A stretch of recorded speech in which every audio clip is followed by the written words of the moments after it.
Sir ఇప్పుడు అశోక్ నగర్లో and Chikkadpally library సెంటర్లో ఉన్న స్టడీ చైర్స్కి సీఎం కుర్చీని కదిలించేంత శక్తి ఉందని మీరు అనుకుంటున్నారా సార్?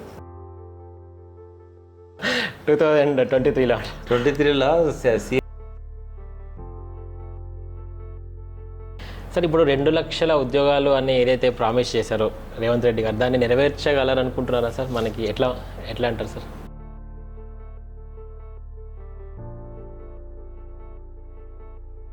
ఎన్నిసార్లు ఎంతమంది రాజకీయ నాయకులు హామీలు ఇచ్చి నెరవేర్చకపోయినా మళ్ళీ వాళ్ళనే ఎన్నుకుంటారు. అంటే రేపు మీరు అధికారంలోకి వచ్చినా అదే చేస్తారా అని అడిగారు. దానికి ఒక చిరునవ్వు సమాధానంగా పెట్టాడు ఆయన. అదే సార్, ఇప్పుడు ఈ జెన్జీ మూమెంట్ అన్నారు కాబట్టి అసలు ఈ జెన్జీ మూమెంట్ ఎలక్షన్స్ మీద ప్రభావం చూపిస్తుందంటారా? ఎందుకంటే ఇప్పుడు మనకి నిన్న పార్టీ వచ్చింది కదా సార్, జిలపురుగుల పార్టీ, అది బొద్దింకల పార్టీ, కాక్రోచ్.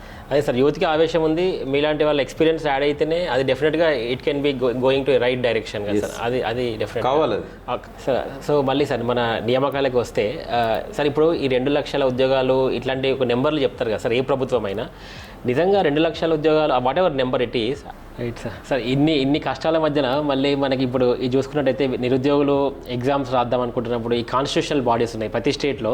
ఈ కాన్స్టిట్యూషనల్ బాడీస్ ఏమో మేము యూపీఎస్సీకి ధీటుగా ప్రామాణికంగా చేస్తామని అంటున్నాయి. ఉండాలి, ఇంటలెక్చువల్స్ ఉండాలి.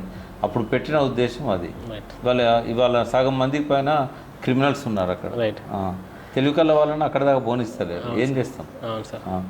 వీళ్ళ చేతులు అన్నీ ఇప్పుడు జడ్జీలను అపాయింట్ చేసే కాడ నుంచి మొదలు పెడితే బంట్రోతును చెపరాసిని నియమించేదాకా గవర్నమెంట్ దగ్గరనే పవర్స్ ఉన్నాయి. ఏం చేస్తారు చెప్పండి?